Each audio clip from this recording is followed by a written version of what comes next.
أعوذ بالله من الشيطان الرجيم بسم الله الرحمن الرحيم والصلاة والسلام على رسول الله أشرف المرسلين وعلى آله وأصحابه أجمعين. Assalamu alaikum wa rahmatullahi wa barakatuh, and welcome back to another episode of the Aqsa Frontline Podcast. I'm joined once again by my relative Amr.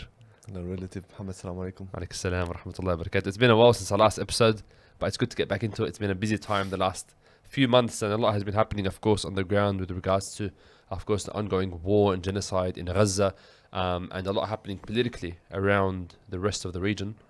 What do you make of the last few months? What's changed since the last time that we spoke? I mean, since the last time we spoke, I think events are traveling very quick, and there's a lot of events that have happened, and a lot of unfortunate events and sad, catastrophic events. Mostly the occupation of the Rafah border, where they've taken over the entire strip between Gaza and Egypt, and where they've blocked off now the people that wanted to leave Gaza. They've blocked them inside this cage, alongside the famine, alongside the starvation, alongside the diseases, alongside the bombing. So now they've literally caged all these people inside of Gaza. And now these people, even the people that were trying to get out, can no longer exit Gaza. So right now, the only thing they are facing is death through starvation, death through illness, death through bombing, death through thirst. So many ways to die. They have so many options. Just choose one. And that's the situation right now. And obviously they've also occupied the Nitsarim, which is the entire middle strip of Gaza. So they've separated the north from south of Gaza, and they've pretty much, so now they've blocked the people in the north, up in the north, and the people down in the south, and periodically going in with a raid. The last raid into the north of Gaza consisted of approximately 100,000 soldiers. Wow. 100,000 soldiers. Okay. This was based on the Dweri on Al Jazeera. He is a military analyst. So the Al Jazeera correspondent asked him how many soldiers in the entire brigade that came into Gaza. He said in the entirety of it is 100,000 soldiers, obviously split up into different battalions and brigades from different sections. So some of them came from the north, some of them came from Nitsarim, some of them came from the other side. So in total, so they'll come in, do a siege into a specific city like Shuja'iyya, Jabalia, into Beit Hanun, into Rafah, and they'll do a massive operation. They'll last for a few days, destruction, killing, and then they'll pull out again into their outposts. So that's the phase 3 that they call it, of their aggression on Gaza, where they are posted in the posts in the different locations around Gaza, surrounding Gaza, and they go in at once alongside the bombing, alongside the drones and everything else, and they carry out big operations, kill hundreds of civilians, and then they pull back out, faced by heavy resistance within those cities. And this resistance has been going ever since day one. They haven't backed down.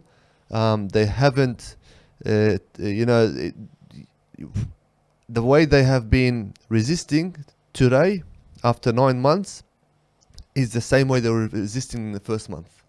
That's something that everyone has witnessed and has spoken out about. You mentioned that there's a couple of hundred that die in each of these raids.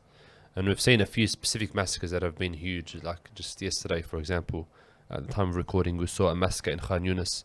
A few weeks ago, we saw a massacre in Nusayrat, for example.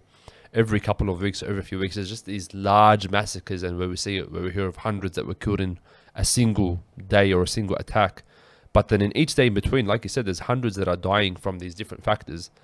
But interestingly, the death toll itself hasn't really changed. The official death toll. We're still sitting at the 37,000, 38,000, 39,000 mark.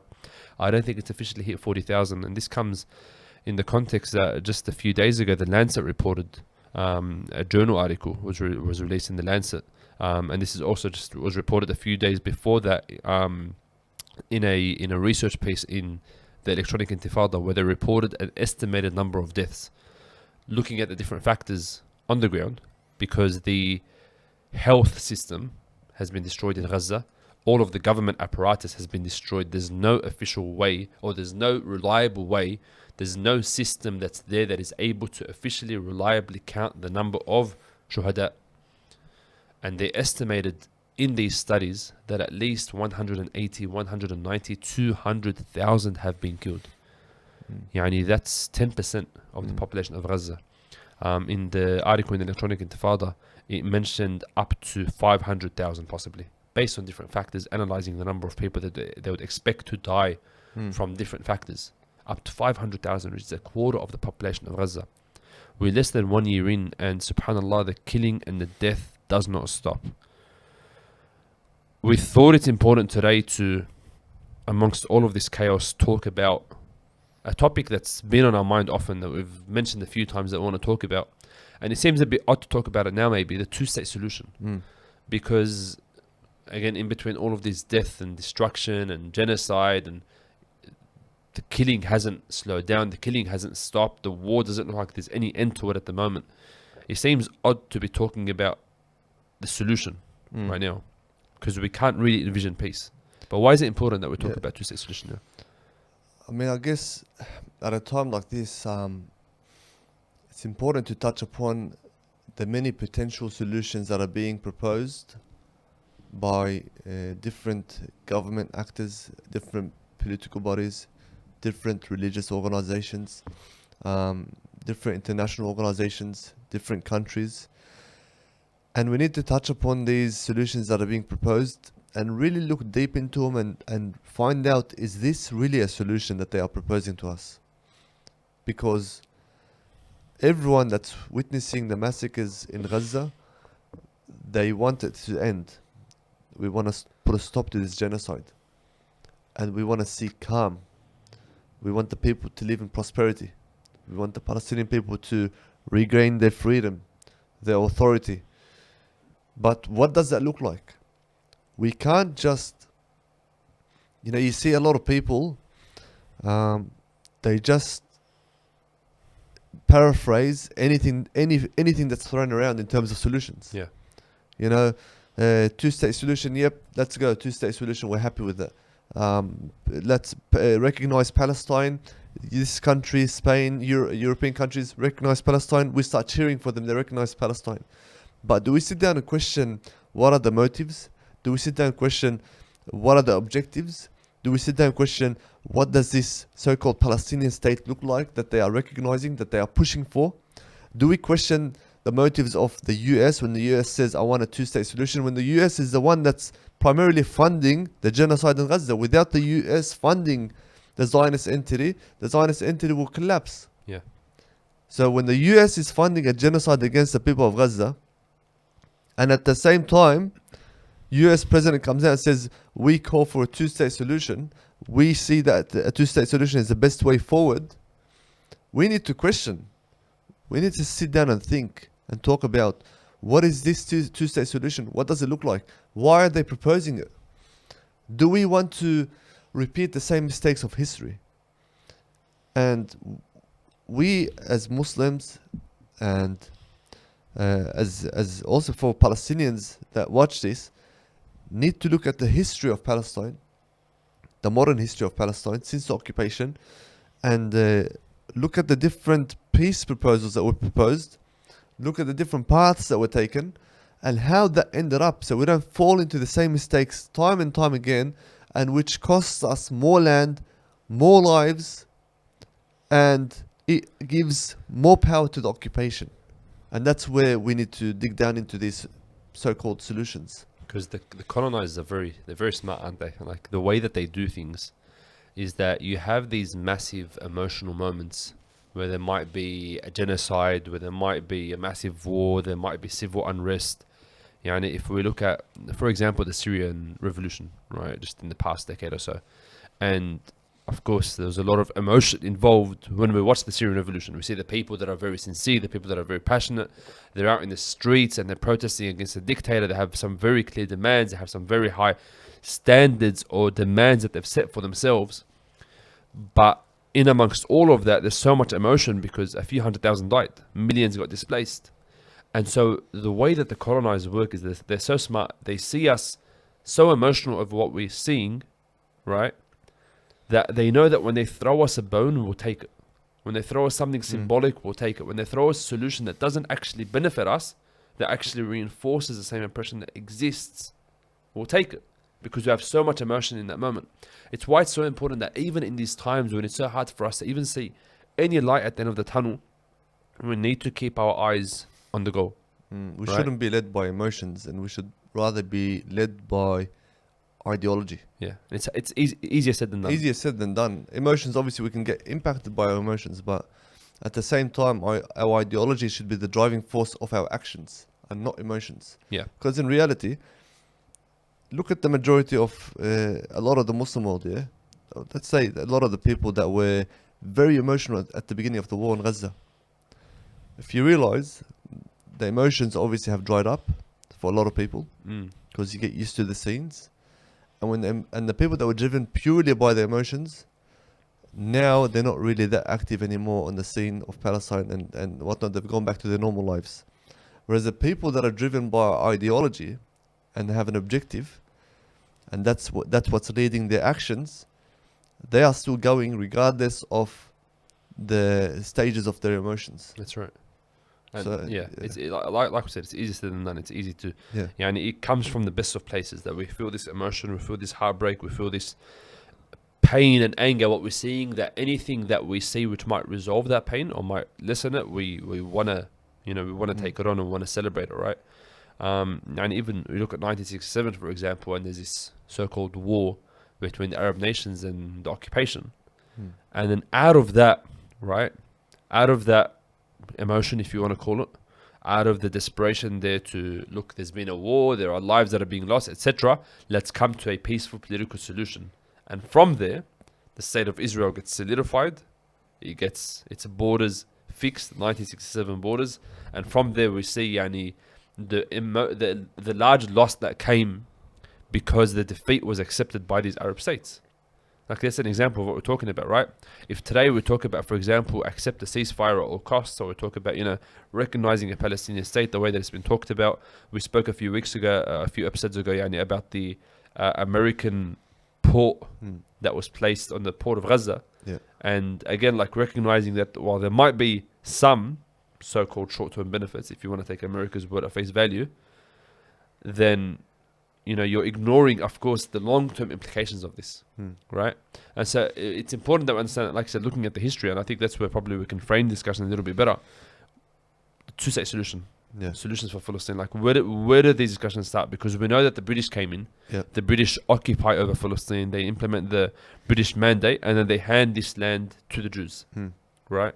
The British and then the Americans come in later on and they take control over this project, and that's where it gets murky for a lot of people, where they lose sight of who's in control of this project and who's proposing the solutions. And I think it's important that we unpack that a little bit so that we can actually understand what's being proposed.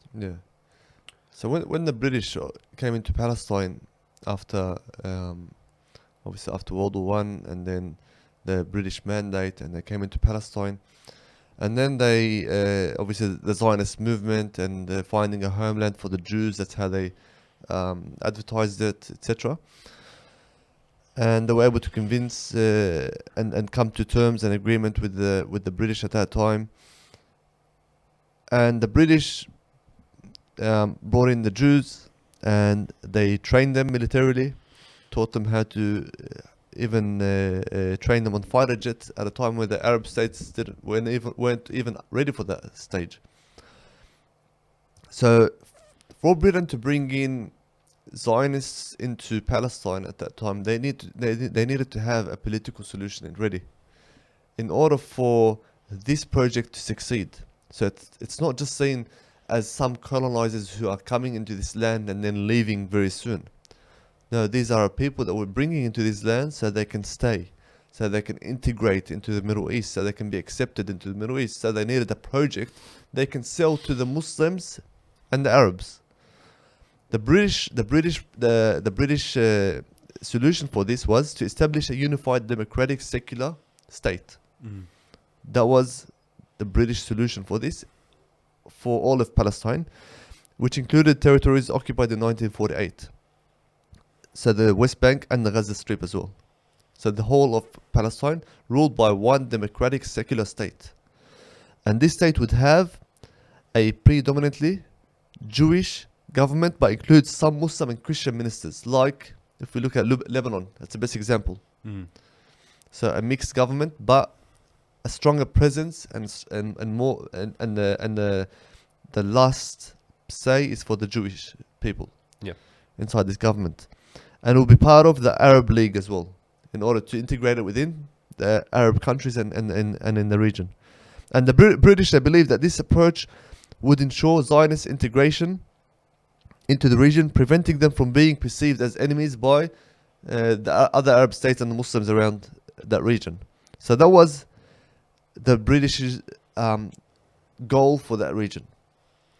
Then later on, when the British started to lose their grip over that part of the Middle East, and there was a tit for tat going between the British and the US in terms of who controls which land and which country, as the US was growing in influence after World War II, the US was able to take control over this project, and as the US was taking control over this project, this Zionist project, they needed to present a political solution that's different than the British solution. Yep. Sorry, and just on that point, we spoke about, if anybody's tuning in for the first time to the podcast, in our last episode talking about Iran's role in the Palestine-Israel conflict, we unpacked at the start of it quite a bit about the transition of power in the Middle East from Britain to America. So if anybody's unclear on that point, we talked about it in a bit more detail there.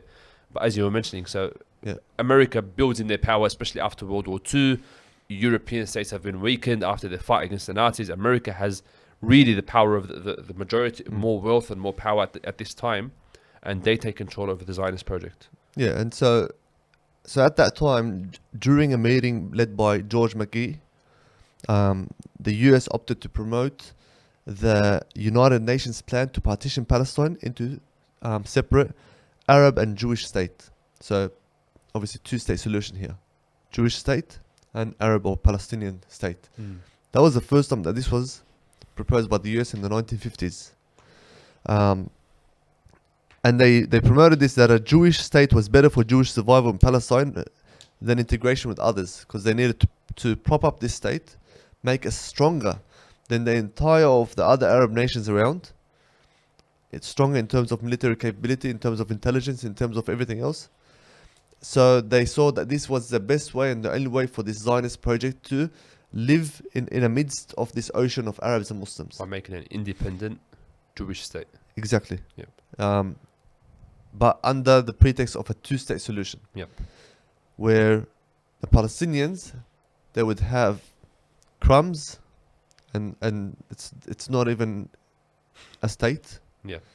And the Zionist Jews would have the greater power between those under that two-state proposal. So that's where the idea was first proposed in the 1950s. And that's why today in 2024 you see people parading this idea of two-state solution as though it's a new revelation, as though it's something new, as though it's never been proposed before. And it's as though they haven't heard that this proposal was proposed in 1950s. So we need to ask the question, if it's been proposed from the 1950s, why hasn't it been implemented up until today? Shouldn't that be the first question that we should be asking? Why is it being thrown around today at a time where the Palestinians are resisting in a manner that we haven't seen in our modern days? You know,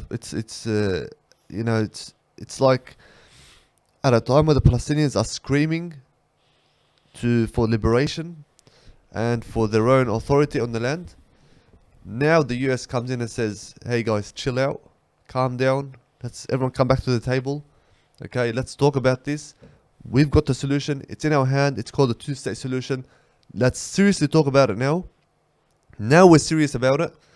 Forget about what happened in the past. Now we're determined to make this happen.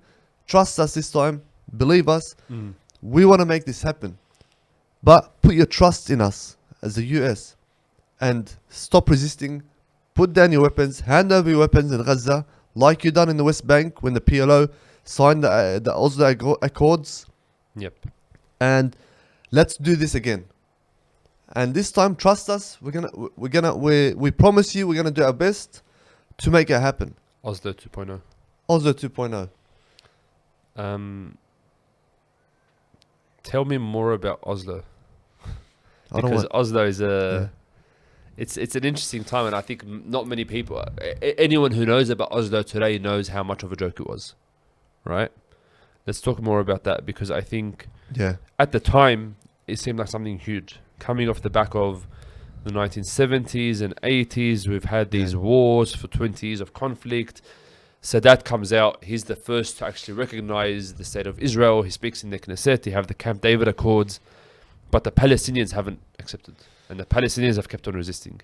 And it's almost, from the outside, it looks like a fairly similar situation. That's The today. Palestinians are resisting. You Yeah. have the Fedaiyin. You have all of these different groups. The PLO is fighting for liberation. Yeah. And then before you know it, Yasser Arafat is there, and he's at Oslo, and you have this agreement, and it's a shock to the world. But what happened there? At that time, like you said, resistance was high.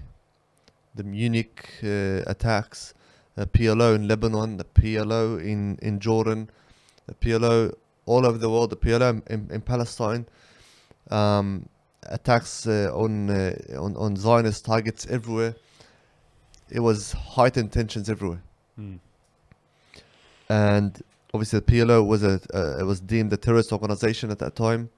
Yasser Arafat was a wanted figure, Public enemy number one. a public enemy number one, and situation was very similar to today. Like you said, at that time, they said, okay, what's the best way to calm these guys down?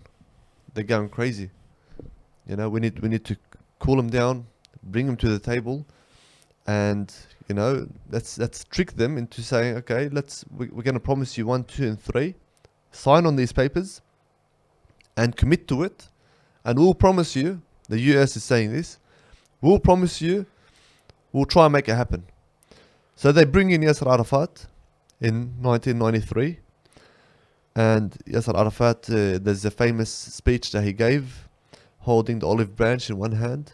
He says, "I come to you with an olive branch in one hand, in a gesture of we come with peace. You know, I've put down the AK-47. I've come to you now with an olive branch, and I'm ready to sit down on the table. Let's discuss this proposal that you have for us Palestinians. You said you're going to give us a state, authority, independence. This is exactly what we've been fighting for. Now we want to sit on the table and talk about this." So the Oslo Accords happens between the Zionists and the PLO, brokered by the US. And there was mutual recognition between Israel and the PLO. Actually, they recognize each other. And here, mutual recognition is actually something big. People don't understand the repercussions of this. When you sit down and officially recognize Israel as a state and sign on these papers, this has huge repercussions politically and internationally. So that's what happened in that instance, where they officially recognized that Israel exists. And it's a huge step. And in return, they recognize the PLO, or now the PA, the Palestinian Authority, as the no longer recognize them as terrorists, Yeah. removing their status as terrorists, essentially, and recognizing their authority and as representatives of the Palestinian people. But important to note, they didn't actually recognize a Palestinian state, Yeah. and they didn't actually give them statehood. And they said that it's the first step in a process, and that's the key word that's used all throughout the Oslo Accords: a process towards Palestinian statehood. And they actually set a timeline for this. They in the agreement, they said we're going to set a timeline. So the timeline was to set a 5 years timeline for the interim self-government arrangements with the aim of reaching a final status agreement. And then we'll recognize this Palestinian state. But until then, we need security cooperation between the PLO and Israel, meaning what's security cooperation? It means now we have Palestinians and Israelis from the intelligence, from the army, sitting in the same control room, in the same security room, discussing, talking, sharing ideas, going after Fidaiyin, resistance fighters in West Bank, and telling the fighters that in West Bank that were resisting occupation, now it's time to hand over your weapons. Because we have signed on new agreements, and this agreement stipulates that there will be no longer any resistance from West Bank, so you need to hand over your weapons. So they went around, actually collected the weapons from all these resistance fighters. They locked up a lot of resistance fighters, put them into, and they handed them over to the Zionist entity. And a lot of them are still like in prisons up until today. 30 years on. 30 years on, still in prison till today. And territorial withdrawals. Apparently, the Israelis were going to withdraw from certain areas. There'll be no more settlement expansion. There'll be the return of the refugees. All these promises. It sounded cool on paper, but when it came to practical implementation of it, we had the opposite happen. Settlements expanded, less land for Palestinians. Look at the map. Yep. It's all there for everyone to look at, to see. Since the Oslo Accords, how many of the settlements were dismantled and Palestinian lands grew and more refugees came in? None of that happened. That's right. And it's, even you say that on paper, it might have sounded good, but when you look at what was proposed on paper and you see how they broke down the West Bank, Zone A, Zone B, Zone C, and without going into all of the details of it, if anybody's curious to learn more, there's a lot of videos, a lot of articles that you can read about this. But the way that they've broken down the West Bank, very little of it was actually completely under Palestinian control. Much of it was either under complete Zionist control, or at the very least, the Zionist military imposed the majority of the power and the violence in that region, which is really what determines who actually has power in the area, right? Leaving very little of even that 22% that they had power over. So even on paper, it never really was something that was ever going to lead to any independence or true statehood for the Palestinians. Yeah. But then you see that over the next few years, this process, and they started advancing with this process and so on. And then I guess the key point is when Rabin is assassinated and then Netanyahu comes into power. And this is Netanyahu 1.0, and he's first elected into power. And back then was just as much of a troublemaker as he is today. And probably his time in power for 2 or 3 years was really what set the Oslo Accords back and really exposed that the Zionist people are not very keen for this two-state solution, right? I want to come back to this point in a moment and start talk about what the Zionists really believe, or what the people within Israel, so-called Israel, believe about the two-state solution. But I think it's good for us to just unpack it a little bit, I guess, just to sort of really understand what the proposed two-state solution is. So the two-state solution will state that we return to the borders before 1967, where supposedly the occupation takes over 78% of Palestine, historic Palestine, and then 22% belongs to the Palestinian people, which is the Gaza Strip as we know it today, and then the West Bank. It, in theory, gives independence to these two countries, right? They're two separate countries, one country, Israel, one country, Palestine. Each one has their own government, their own democratic system, they elect their own rulers, they have their own economic independence, supposedly, and they have their own capital cities, right? There's a topic of Jerusalem, that's a separate point, that's debated, there's difference of opinion and so on, but in theory they live side by side, right? And they learn to get along, they put their differences behind them, there's no more war, the rest of the world has their eyes on them and act as peacemakers to ensure that there is no more conflict, no more armed conflict. And then, of course, they take other steps to ensure that there's no more armed conflict, right? Which we'll unpack in a moment. The two-state solution, I don't think anybody would ever claim, Palestinian, Jewish, or Israeli, or even from the outside. I don't think any American or any Westerner would ever claim that it's a perfect solution. But I guess the point that would be made is that we're living within a conflict. We have to look at the reality of what we're dealing with. There is an issue at hand, and this is the best compromise from both sides to achieve a peaceful solution for the Palestine-Israel conflict. Would we say it's a compromise from both sides? I think you would, definitely. Mm. because both sides very clearly talk about this land from the river to the sea, Mm. right? Of course, for us as Palestinians or as Muslims, we have a certain idea of what this land should look like. Mm. For the Jews and for the Zionists, they have an idea of what this land should look like. They have they believe in their land from the river to the sea, or even Beyond larger the than river, that, sea. from the river to the river, from the Yeah. Nile to the Euphrates, and so on. They have their vision, Mm. right? I don't think that any of them would say that Mm. our goal coming in here was purely the 67 borders. Mm. But it's a compromise, right? Mm. And it's something that, in theory, you have a conflict between two people. They both Mm. have a right to this land. They both have a say. They both exist there. No matter what you want to say about the history, no matter what your opinion is, and we need to accept it for what it is and find a solution that just stops the conflict. Because end of the day, our goal is Yeah. peace and safety and stability. Yeah. There's Yeah. definitely some pros there, and you can, from the outset, I guess, I think we should probably give credit to maybe some of the pros and the benefits of it, the reasons why some people might support it, because it's not fair to just purely criticize it and dismantle it, or criticize some of the opinions within there, without Mm. actually identifying why people might support this, right?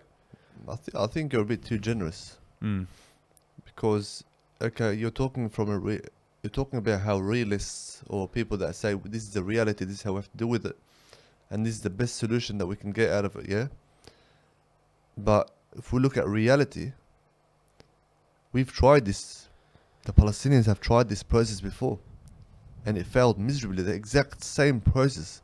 If this was the first time that this proposal was being proposed and put on the table, and this was the first time that we sit down and try and actually Palestinians try and sign on the papers and try to achieve this two-state solution, then maybe I can agree with you that we can give benefit of the doubt to some people that see this as the light at the end of the tunnel. Yeah, I'm not disagreeing with you. I'm not. Yeah, I'm not but proposing I this know, solution. but we're talking about the people that support these ideas, Yeah. yeah? Not with you, like I'm talking about with those people. Because what people will say when you look at, Yeah. you could call it propaganda, whatever you want to call it, right? Yeah. Like what the Zionists claim is that, well, we've offered a two-state solution many times, but the Palestinians have rejected it. Well, they They'll rejected they'll talk about the UN resolution, it. Yeah. right? Or the UN partition plan from 47, 48, and they'll say, well, we accepted our 52%, but the Palestinians rejected, and they had 48% back then. Hmm. Right, they'll talk about 67 and they went to war and then they lost a certain amount of land. They'll talk about Yasser Arafat. Yeah. Yes, we had Oslo, but then after that there were disagreements. After that there was an intifada. Every single time we've come to the table, Yeah. the Palestinians have rejected. They've been the ones that have been violent and so on. Of course, we know it's all propaganda. We know Yeah. that none of this is true, right? Yeah. But I'm talking about as an outsider looking at this, or Mm. as a government proposing it. What are the reasons that they propose this, right? Yeah. The main ones that they, and even to be honest, even aside from that, I think that you would find many people, Muslims or Palestinians, who really, if push comes to shove, would probably accept something that looks like a two-state solution, because they're coming from a pragmatic perspective. They'll say, well, look, we're dying right now. There's a genocide that's happening. There's a war. At least give us borders. Wait, but that's okay. But those people saying that are living outside of Palestine. That's a funny thing. And then you go to the people inside Palestine and ask them, or inside Gaza specifically right now, ask them, do you want to live with this occupying entity side by side after what they've done to you, what they've done to your grandchildren and your grandfathers and great-grandfathers? And the Palestinians will be the first ones to say, this is not what we want. Whereas the people that are sitting outside of Palestine, who have not lived a day in the shoes of Palestinian, have the audacity to come and say, yeah, we want a two-state solution. Wait, who are you to come and call for a two-state solution? Have you lived a day in the shoes of a child in Gaza? Have you lived under the bombs? Have you lived under the terror? Have you lost a father or a mother or a child or a brother or a sister or a cousin? Have you lost an arm or a leg before you said, I want to live with this evil, monstrous occupation? Can I play devil's advocate? Where Yeah. has that gotten us? When you look at Gaza, we just said 200,000 dead. Yeah. 200,000 dead because we've refused to compromise, we've refused to discuss, we've refused to, at the very Not least, we really. accept some borders. Not really. Yeah. This is due to the compromise. There's 200,000 dead. Due to the failures of the PLO and Yasser Arafat and sitting on the table and being deceived, we have 200,000 dead today.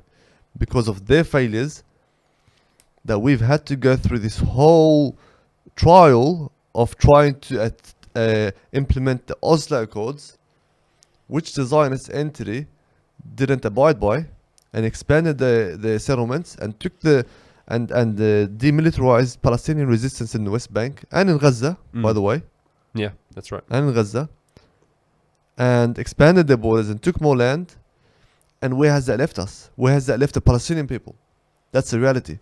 Whereas the situation would be completely different today if resistance efforts were maintained throughout this whole time without any official sitting on the table from the Palestinian side and the Zionist entity side and signing those papers, and it was just pure resistance from day one. I'm pretty sure the situation will be much different today than it was before. It's hypotheticals either way. It's hypotheticals, but if we look, we're looking at how the so-called peace process has played out. Yeah. Where has it gotten us? There's patterns there that we can look at, definitely. Yeah. I agree with you, obviously. I'm just trying to flesh out why people might agree with this and why they might I think accept this. Again, if it's a bone that's thrown, from the colonizers, from the occupiers, why is it something they might accept? And really, that's what it is, right? It's coming from a very, very pragmatic, realist perspective, where it's like, look, we need a base to build out of. If the best that we have is resistance, right, in the shape and form that it is today, that is never going to liberate Palestine. What we need is a base, what we need is borders, what we need is security, what we need is to be able to act as an independent state, to build an economy, for the people to live their lives without having bombs dropped on their heads every single day. If we can achieve that, I know that in the past there have been processes and it hasn't been achieved, but if that were achieved, there would be a lot more stability and security, a lot less lives would be lost, and then you could have an actual base to build off to attain independence. See, right? I can understand. I can understand that perspective. That some people want a two-state solution where the Palestinian state has a base, has an airport, has military bases, has borders, has authority, has sovereignty, has its own economic authority, and freedoms. But that's And it's the reality. completely separate from the occupation, where the Zionist entity does not control the borders, does not control what comes in and out of this Palestinian state, where there is no intelligence and cooperation and all that stuff. I can understand this perspective. Yeah. Where those from the Palestinian side, I might say, this is a stepping stone towards complete liberation. Okay, that's something I could probably understand.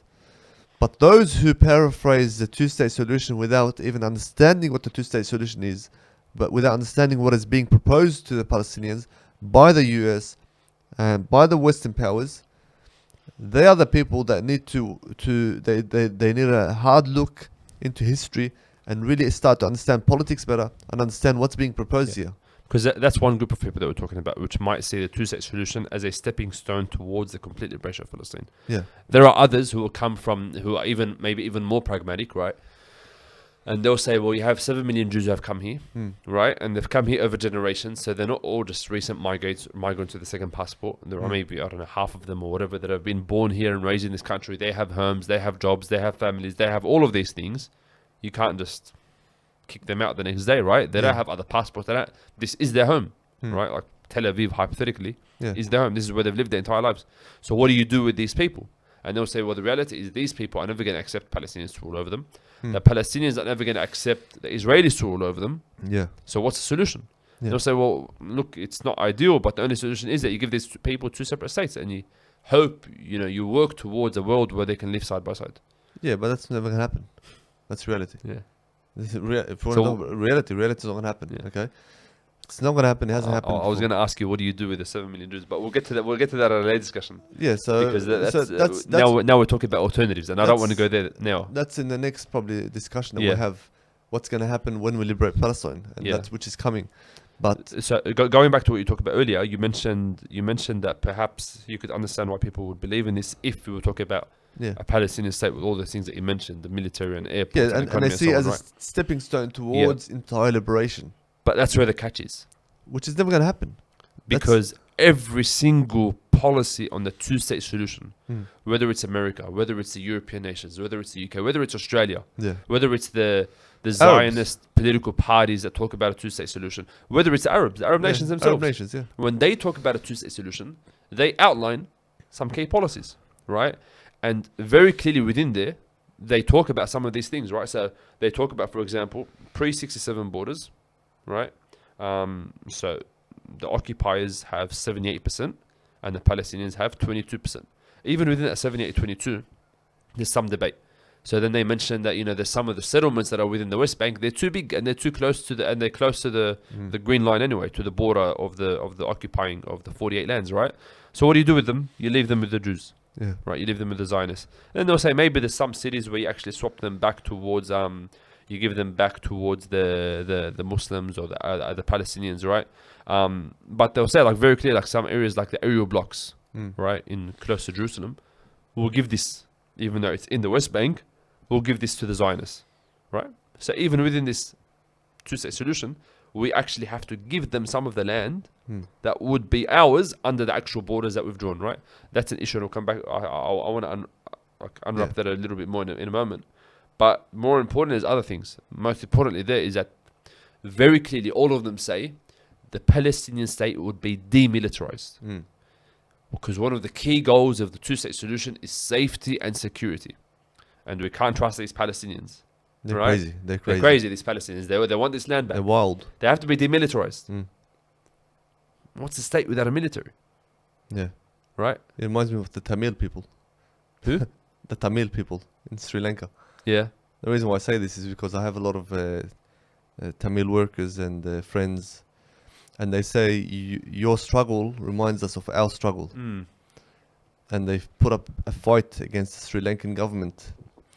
It was a big fight for independence, and they had the Tamil tigers, the gorillas. They put up a big fight. I don't know why I'm going to this, but anyways, eventually, they took the weapons of the Tamil tigers. Yeah. Not saying that I don't know too much depth about the Tamil tigers and what they done and whatever how they acted, but this is from what I've been told. Yeah. And once they demilitarized them, they took over, and that's it. They've thwarted any attempts at liberation, etc. So that's So back to what you're saying. One of the key defining features of a state is its military ability, right? Yeah. Your military capabilities, because a military helps you protect yourself from any external force, right? Whether it's a neighboring state, whether it's something more distant. There is no state in the world. I think probably the Vatican is the only exception. The Vatican's barely even a state, right? I don't think there's any other state. From memory, there was maybe one more. And it was also a tiny state that had many surrounding nations that were sort of protecting it and so on. Yeah. And I think one of the northern Scandinavian countries as well might not have a military. It might have been Iceland, right? But there's no other nation in the entire world, however many countries there are in the world, there's no nation that is completely demilitarized. And the two examples that I mentioned are states that are not at war and have not been at war, and the neighboring nations are all allies and they get along and they're at peace and they have deals and treaties and so on. Yeah. Now you're talking about a Palestinian state side by side with those who have occupied it and been at war with it for the past 75 years, if not longer. With even neighboring Arab nations, we know how unstable the whole Middle East is. Yeah. And they have to be completely demilitarized. Yeah. It's not a state. You don't have any authority, any risk, any threat. You have no authority to push back with your own points and your own principles. Yeah. Yeah. Right? They talk about, because you're demilitarized, who guards your borders, right? Within many of these policies for a two-state solution, and there's many references to this. You look at many of the larger parties around the world, such as the Democrat Party, you look at the Australian Labour Party, for example, and you look at what they or their politicians have said for a two-state solution. Within there, they mention that the border between the Zionist entity and Palestine is guarded by, who else? The Zionist army, right? The IDF. The most moral army in the world. Yeah, and obviously your neighbors are demilitarized, so who else would you trust, right? But not only that, the borders between Palestine and neighboring Arab nations, meaning the border between Palestine, or Gaza Jordan, and Egypt, between Palestine and the West Bank, and Jordan between Palestine and Syria, if you want to take the Golan Heights, if they'll give us that, right? Depending how generous they're feeling. These borders, you're going too far, yeah. These borders, who guards them? It's not the Arab nations, it's not Palestine, it's the Zionists. The most moral army in the world. So they cross all the way across this Gaza Strip, and they're the ones that guard, for example, the Rafah crossing. Yeah. And we see them doing that today. You can trust them, can't you? 100%. Yeah. Right? So these are key points that we need to understand. They talk about the economic civility of the Palestinian Yeah. nation, right? Yeah. Palestinian state. And even there, yani, much of the freedoms that you require for a state are not given to this Palestinian people or this Palestinian government. You can't trust Many them of the you imports, can't many of the trust them exports. with concrete. You can't trust them with metals. You can't trust them with wood because they might make weapons out of them. It's like Gaza, for example. Gaza, they haven't been able to. Some of the banned items from entering Gaza Yeah. are things like cement, Mhm. things that can potentially make explosives, Yeah. metals, medicines, like some stupid things. Yeah. That's been the case for the siege on Gaza the past 17 years. Yeah. Basic things that you need to build an infrastructure and build homes and build buildings and everything else have been banned from entering into Gaza for the past 17 years under pretext of wanting to prevent them from creating weapons. And this is where you see how the Zionists operate, right? Like they'll tell you today, well, Gaza isn't occupied because Yeah. we exited the Gaza Strip back in 2005, 2006. And since then, it hasn't been under occupation. It's Hamas who have been ruling over, right? Yeah. But that's exactly the point. That even though it's no longer under occupation technically, They still it's control under a the siege, borders. it's under a blockade. They control everything that comes in and comes out, Yeah. and they deny them from having a military. They deny them from having an airport. They deny them from having a port. Yeah. And so it can't function as a state. The people there are under immense oppression. The West Bank today is very similar. Many areas of the West Bank that they have, yes, in theory, completely backed out of, right? We talked about Zone A, Zone B, Zone C, right? There Yeah. are some areas that are completely under the control of the Palestinian Authority. But even in those areas, everyone knows that the ones who have authority over this land are the Zionists because they control the imports and the exports. They control the military. They control the policing, all of this stuff, right? So, yani, even as we said, no matter how you want to picture this two-state solution, those who are proposing the solution, those who are behind the solution, those who have authority in the world today, that we're appealing to them to please recognize a Palestinian state, the Western countries and so on, they're the ones who are placing all of these conditions. And so that's why it's important for us to recognize these. Because, well, yes, on the one hand, we might say, look, we want the recognition of a Palestinian state. We want a two-state solution because it'll be a stepping stone towards victory. Accept all of these things. And what's happened? Yeah. Is it a stepping stone towards victory? Or is it a step away? One step forward, 5, 10, 20 steps back. Because now what you're left with is a state with, let's be real, a puppet ruler. Because look at any Arab nation in the area. Right, and what rules over it except the puppet ruler? So why do we think the Palestinian state, if it's recognized by America and the West, is going to be any different? Right, you'll have a puppet ruler, you'll have zero military, Like Mahmoud Abbas. like Mahmoud Abbas, and everyone knows Mahmoud Abbas today. Right, Yeah. you have someone like Mahmoud Abbas in power. You have control over your economy and your imports and your exports. You have complete control over your borders by a belligerent army. Yeah. You have no military for yourself, and there's many other details and policies as well. What base have you left yourself to build off? Even if you had military, like the police force, like a Palestinian Authority police force, they work directly for the interests of the Zionist entity today. Yeah. In the West Bank. They go after any forms of resistance inside the West Bank and they hand them over to the Israeli entity.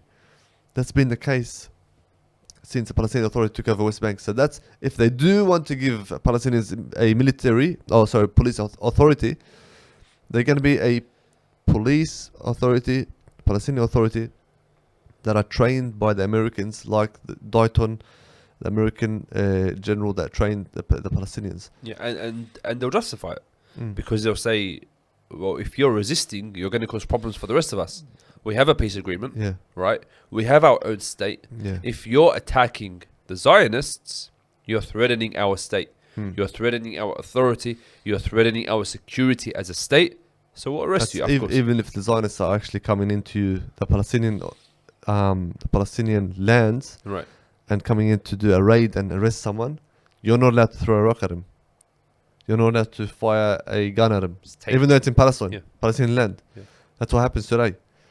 They go into Palestinian land in West Bank that's supposed to be ruled by Palestinian Authority, even inside Ramallah, right next to the headquarters of Mahmoud Abbas. They do what they want. They besiege hospitals. They do whatever they want. They arrest whoever they want. They kill whoever they want. and then they drive back out. And you're not allowed to resist that. If you resist that, you're going to be shot by the Zionist entity. If not by the Zionist entity, you'll be chased by the Palestinian Authority and their intelligence for the next few weeks, and they'll try and arrest you and hand you over to the Zionist entity. And like I said, like they'll justify it. Like it would be even worse in the case of a two-state solution. I think this is one of the key points that we need to come back to, because it's the question that people will ask is, well, why would, for example, you said earlier, America proposed a two-state solution, right? I'll And tell you why. I guess to take this a step back. Yeah. Let me tell you why. What's a secret? Tell me why. No, it's a secret. Sorry. Tell me why.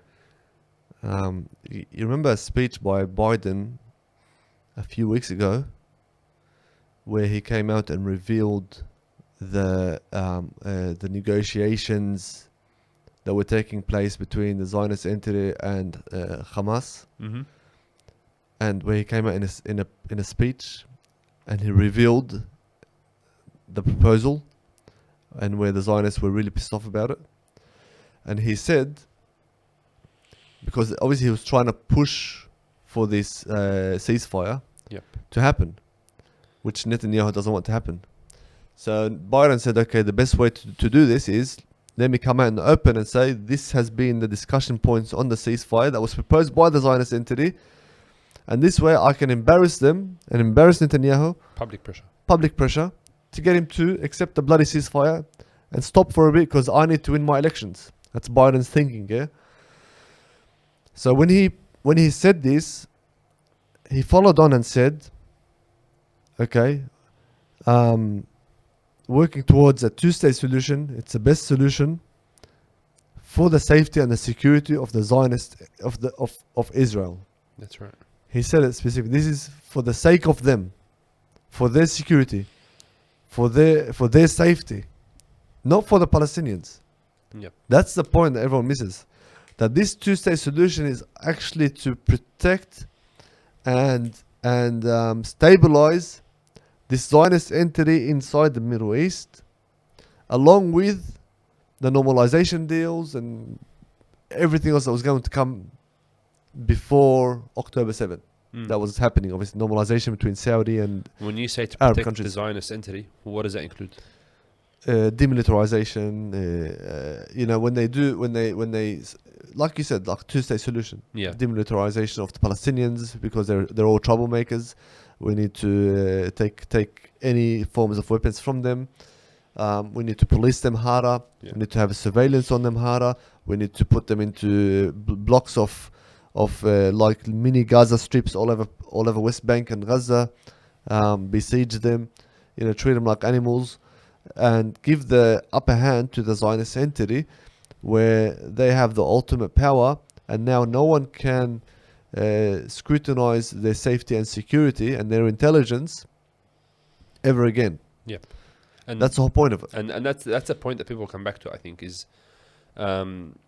how does this benefit the Zionists and how does it benefit the Palestinians and so on? Because when you look at it, the Zionists by and large don't support a two-state solution, right? Because it's not enough for them. Yeah, because they're bloodthirsty, they're hungry, right? You've got obviously the most obvious is Netanyahu, the Likud party, Yeah. who might have sort of tailor-toddled with a two-state solution at times, but generally speaking, have spoken against it, right? And especially when they speak very clear, very openly and very plainly in Hebrew, they talk about the greater Israel, they talk about this entire state, they clearly draw their maps. Judea Netanyahu's held up Samaria. his maps. Yeah. Yeah, they want all of it, right? Yeah. Netanyahu's talking about the prophecy of Isaiah, so they're talking about the whole, they clearly believe in that, right? You have a lot of, obviously, the further right-wing parties, even the more orthodox Jews, the Talmud,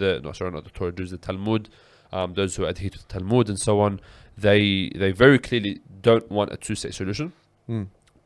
And so that's where people will come, and this will be the majority of them, because even polls show that 2/3 or 70% or 75% of people within the Zionist entity don't want a two-state solution, Yeah. right?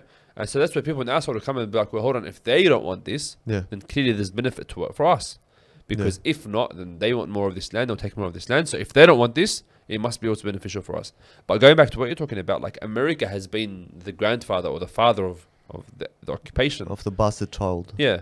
Since not Its since inception. inception, but really since they took over, because it was Yeah. British maybe to start off with. Since they adopted it. Since they adopted it, they took over from the British, right? Yeah. And they've been very clear about this two-state solution. The reason they want that is not because it's not out of mercy for the Palestinians. Not So out of because- mercy for the Jews either. No, it's for their own interest. Yeah. Yeah, it's for their own It's a benefit collo- it's a because colonial pro- they benefit the most Yeah. from Israel existing. They don't care what the Jews want, or they don't care what the Yeah. Jews have, or what they really believe in. They want what benefits them. Yeah. But I guess the point I'm trying to get to is America can see that a lot of the Zionists are driven by emotion. They're driven by whether it's religious zeal and whether it's pure emotion, whether it's hatred of the Palestinians, whatever it is. They want all of this land. America's like, don't go too far, because if you do that, we see what's happening in Gaza today, for example. You go too far, the whole world turns against you. Yeah. Right? Go do the same in the West Bank. You have protests on every street in the West. You have protests in the Arab world. Things will ignite. Theoretically, right?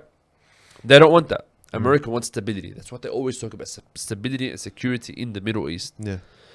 And the zealousness of Zionist rulers will put that at risk. Yeah. America wants stability. Yeah. And they believe that that gives the most benefit to Israel as well. Yeah. Because when you have stability, that's what the Zionist people themselves and their civilians, so-called civilians, prioritize the most. Through any poll, when they look at what would you preference, it's always security is number one. Yeah. Security is number one. What gives them the most security is to settle down the whole situation. Yeah. Draw your borders as they are right now. It's no longer fluid. It's no longer moving. Draw your borders as they are right now.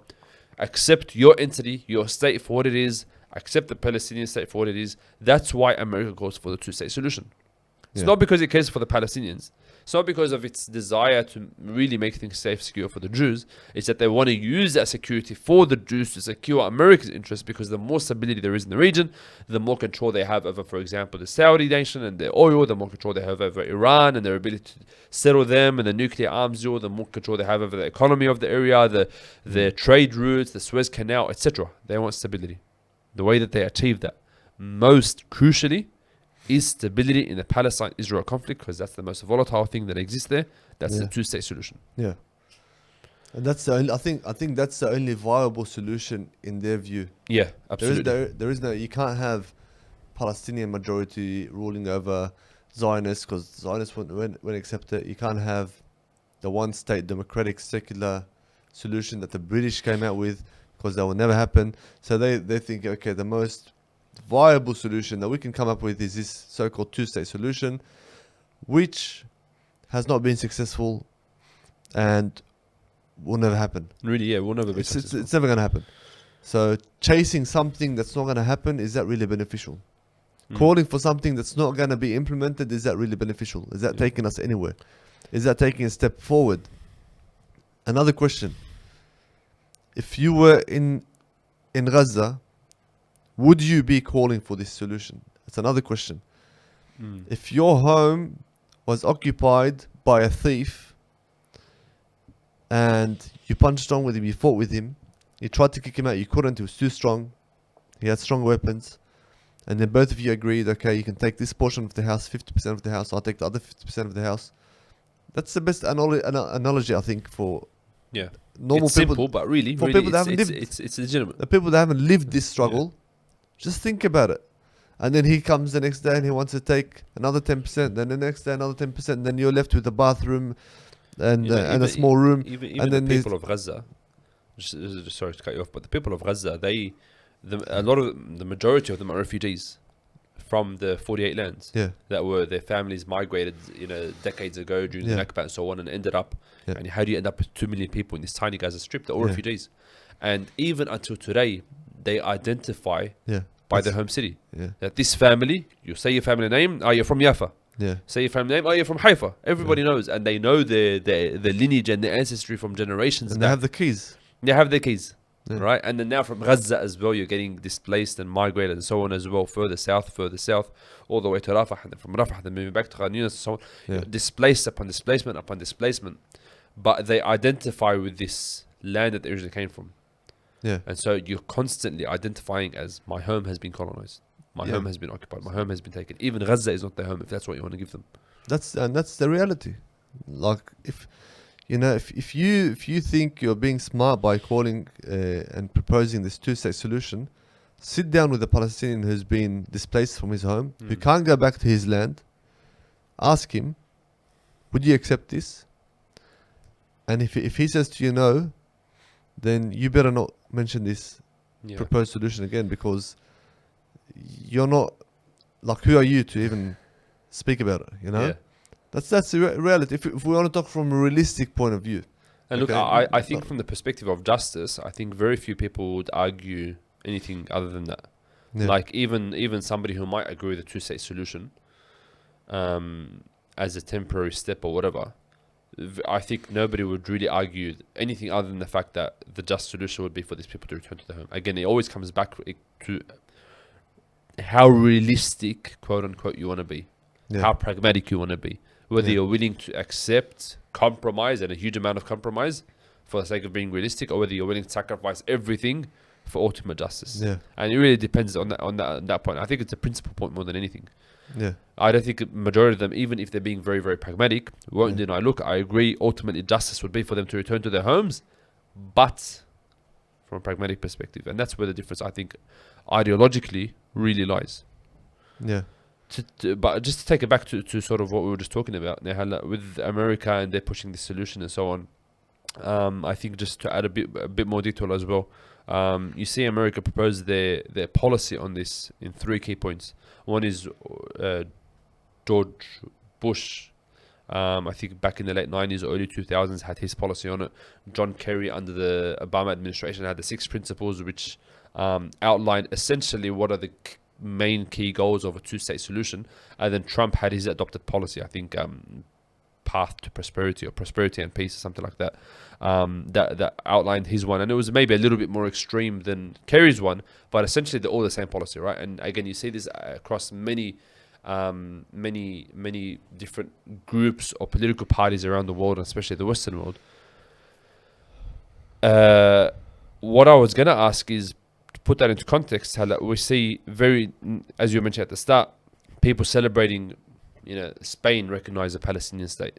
Now, Ireland recognize a Palestinian state. We need to push for more countries to recognize a Palestinian state. The Australian Labor Party talks about recognizing a Palestinian state. Yeah. They promised in their election that they would recognize a Palestinian state. And so these are things that we need to push for and work towards. And the reason that people push that a lot as well is that they see that actually America always vetoes this in the Security Council. To recognize Palestinian statehood, it has to go through the Security Council, and America vetoes this. Yeah. And so they'll say, well, clearly it's not America's policy. Yeah. You must be wrong. Yeah. What would you say? Well, we just look at who proposed the solution in the first place. Mm. And when America vetoes it, it's because obviously America has its own reasoning as to why they're vetoing something. And a lot of times it's got to do with the geopolitical struggles or struggles for influence on particular regions, or on particular solutions, on particular things that are being proposed for particular conflicts.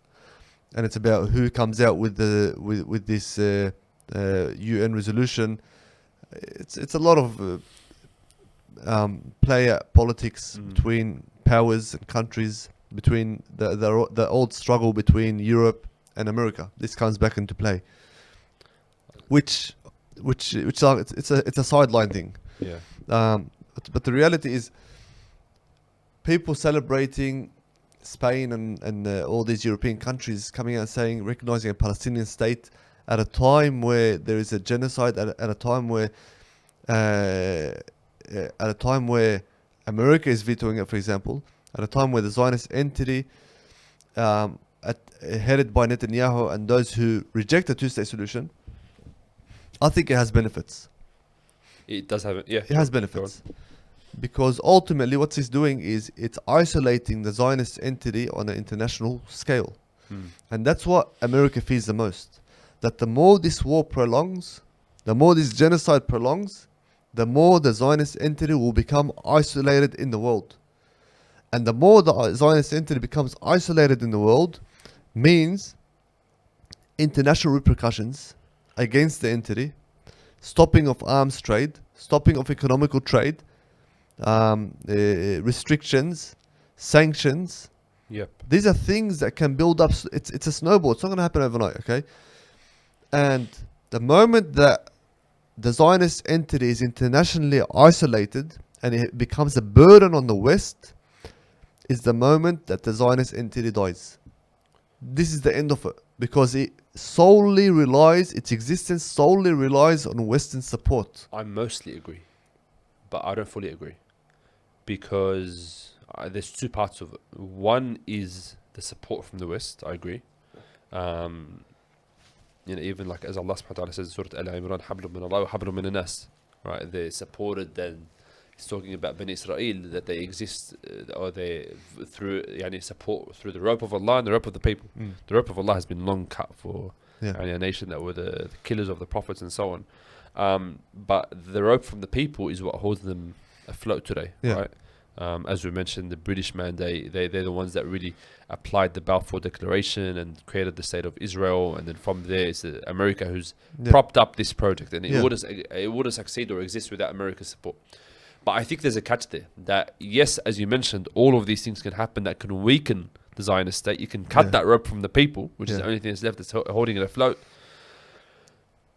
But I think that would weaken the state of Israel. That would weaken its position, it would weaken its presence, but it will never get rid of it. And the only thing that will get rid of it is proposing an alternative, right? Without an alternative, no matter how weak or dead the Zionist entity might be in reality, in a sense, it's not going to cease to exist until you propose an alternative. Not entirely, because if we're looking at it as a colonial occupying entity, you're fighting a colonial power here, okay? When you're fighting a colonial power, you don't really need to have something ready to go from day one, okay? It's simple. Look at recent history of where colonial powers were kicked out from countries that were occupying. Like Algeria, France and so on, Yeah. You don't need to have something ready to go from the get-go. There's going to be a lot of chaos. There's going to be a lot of things that are not predictable happening. You don't have to have the complete solution. I agree, but you have to have an alternative. I'm not saying this is what's going to happen. This is how it's going to play. I'm not saying that's how it's going to play out. Okay. Obviously, we'll speak about this in another episode of what's going to happen when the Zionist entity is gone. Okay. We'll speak about that later. But I'm just saying how all of this plays towards the ultimate removal of this illegal occupying entity. Let me finish my point, because just so I'm clear, right? Yeah. That if the state of Israel is sanctioned by other nations, European nations and so on, if they're weakened, if America cuts off part of the supply that it's giving it and so on, all of these things will weaken it. But America, for example, still has interest in the region. America won't just say, okay, you know what, it's no longer beneficial for us to support the state of Israel. Let's just let it go, let it die, let it sink. End of story, and let's just find another solution. No. Right? America would have an alternative in that That's instance. my point. And the alternative, for example, right now, is the two-state solution. Right? That's part of it. That's the first step. That's the first major alternative that they have. Right? Their plan A is two-state solution. That's the alternative. And this is my point. My point is that if we don't have our alternative, whatever that looks like for somebody, right? You will have disagreements on our principles, on our details, whatever. We'll have disagreements. Whether that's a state, that's an Islamic state, whether it's a secular, democratic, Palestinian state, whatever it is, right? If your goal is not the removal of the occupying entity, right? It's not the removal of the entire Zionist entity from the river to the sea. If that's not your goal, if you're willing to accept a compromise below that, America, for example, and the Zionists themselves will find a way to maneuver to maintain some control over the occupation. And my point is that all of these things that you mentioned will weaken the Zionist state, but the only thing that will remove it from its existence is us removing it ourselves. Whether it's the Palestinian people, whether it's the support from the rest of the Ummah, actually removing it themselves. America decreasing the support for it won't remove it. Obviously, it'll just weaken it. And it leaves a vacuum, it leaves a path for us to come and re-liberate our land. But these two need to go hand in hand. Coming back to our point today about a two-state solution. Decolonization, liberation starts up here first. We decolonize our mind first, we liberate our minds first. If we don't do that, we'll never liberate our lands. Right? Because what will happen is that you see the Zionist state get weakened because we're putting all of this effort, right? We're protesting, we're putting on pressure, there's social media, there's public pressure, people might get voted out, and then in return they'll come and say, yes, you know what, we'll recognize a Palestinian state. We come and we celebrate that. Yeah. We say that this weakens the Zionist project. Yeah. If we stop there, Definitely. the Zionist entity, they'll be like the Zionist project is not worth supporting in its current state. Let's accept a two-state solution, or maybe something even a little smaller than a two-state solution for them. But it still doesn't give us our total independence, which is what we're after. Yeah, that's entirely correct, and that's why we said don't call or don't accept a proposal which you don't know the intricate information about or the details about. Yeah. If you don't know anything about it, you need to know what you are accepting, what you're proposing, what you are calling for, because what you are calling for might actually be a problem and not a solution. It might be an alternative problem. So we have a problem right now, and you're calling for an alternative problem. That's You're right. not calling for a solution. Yeah. And the two-state so-called solution is actually a two-state problem. And I think the origin of the solution is an important point, where it comes from. So like we talked about two-state solution coming from America, right? And all of these sort of things. Because if you're not proposing your own solutions, you'll simply be a pawn on somebody else's chessboard. That's exactly right. They'll move you, they'll place you wherever they want to place you for their own benefit. And that's the important point here, I think, that going back to what you're saying about celebrating, or that there may be being some benefit from, for example, European nations recognizing the state of Palestine, that's only true when we have our own political project. If we have our own political project, again, whatever that might look like I'm not going to sit here and claim that I have an answer that everybody's going to agree with me on, right? I have my own opinion of what the political project should be. Somebody might disagree with me a little bit. No problem. We can have that discussion. But putting all of that aside, you need to have We can have that discussion after liberating Palestine. Inshallah. We'll sit down on the table together and we discuss during the process. solution. We'll have that discussion all throughout the process, right? Yeah. But we'll have that discussion with the right people. But anyway, point being, you need to have your own political project, Yeah. right? When you have your own political project and you say, look, my political project is a complete independent state of Palestine that want to completely remove the occupier, and part of the steps that are necessary for that are weakening the Zionist state, so that when we fight against them, for example, they're weaker than they are today.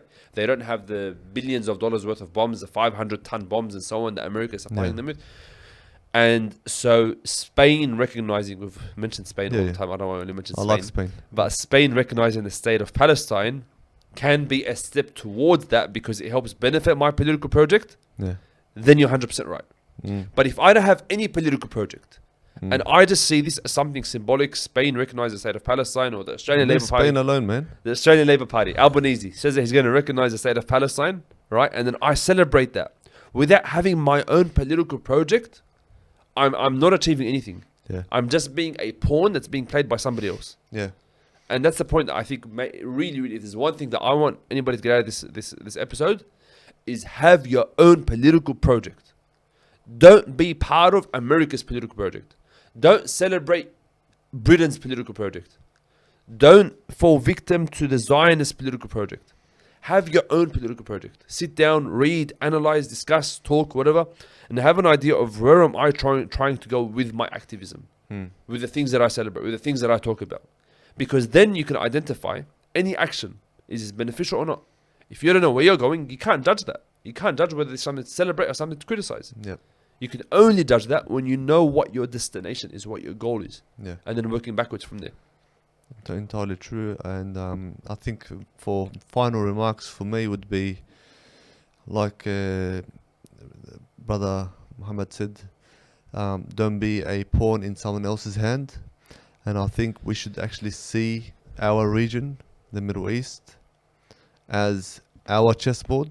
This is ours, it belongs to us. And the pawns on there are us, it's ours. And we shouldn't let the US or the hegemony or the West or the colonizers to put their hands on our board and on our pawns and move our pawns around and accept that. And really, that hand that puts its fingers on our pawns, get rid of it, because it's not there for a good reason, for a good cause, for a good purpose. And we shouldn't call for so-called solutions being proposed by the colonizers themselves. It's like going to a thief and accepting his solutions for how to protect your house, because obviously he's going to give you a foolproof, not even a foolproof, he's going to give you the opposite of a foolproof protection system for your house, so you can easily break in again, whilst you're thinking you are asking the right people. It's simple stuff, really. Just think about it.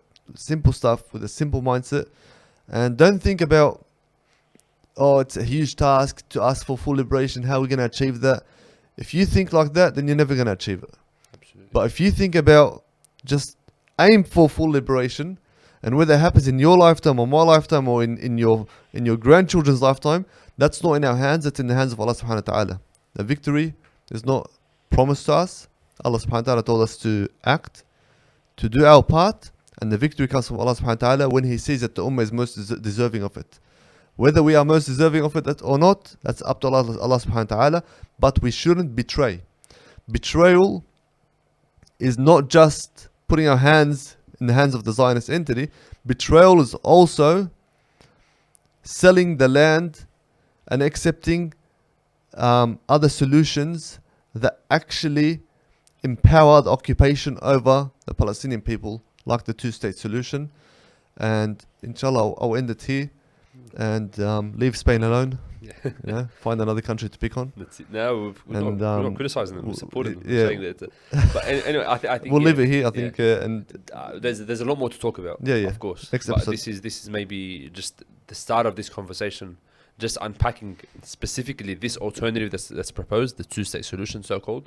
But there's a lot more to talk about, Yeah. and really you can't criticize this without, like we said, having your own political project, without offering an alternative, without really trying to picture what a post-Israel Middle East, what a post-Israel Palestine would look like. I think we're That's far radical, beyond. mate.